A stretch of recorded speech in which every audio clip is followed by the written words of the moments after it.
Uh, Welcome to this section of subnetting the Class C address. We'll be subnetting this address of 192.168.10.0. Before you do subnetting, we have to ask ourselves 5 valid questions. How many subnets does the chosen subnet produce? How many valid hosts per subnet? What are the valid subnet? What is the broadcast address of the subnet? What are the valid hosts in each subnet? At this point, understanding the power of 2 is paramount to understanding how subnet does its metrics. For example, that is our binary format, like 1, 1. You can see there's a boundary. Let's put a boundary there. The 2 ones and the this is our network, this is our host portion. The 2 ones, which are 2's there, you can see it's not 2 raised to power 2.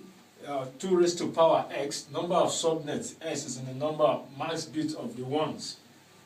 The ones. It's not raised to 2 raised to power x. Hence, you need to have an understanding of the power of raised to power 2.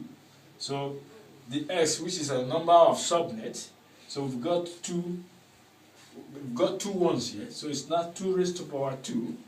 That is going to give you 4 subnets. So that's why we got 4 subnets here, because we have raised 2 from our network boundary. We have raised 2 raised to power 2, so we've got 4 subnets. Then this is the host boundary, where we've got 6. We've got 6, 0, 1, 2, 3, 4, 5, 6. Now we're going to raise the 2 raised to power 6 minus 2. That is going to give you your 62 host. So you need to subtract 2 from the valid host. Gives you 2 raised to power 2. Then what is our valid subnet? We have a 256. That is the official figure. Then you're going to take minus our 192. That is the address that we subnetted, which is going to give us 64.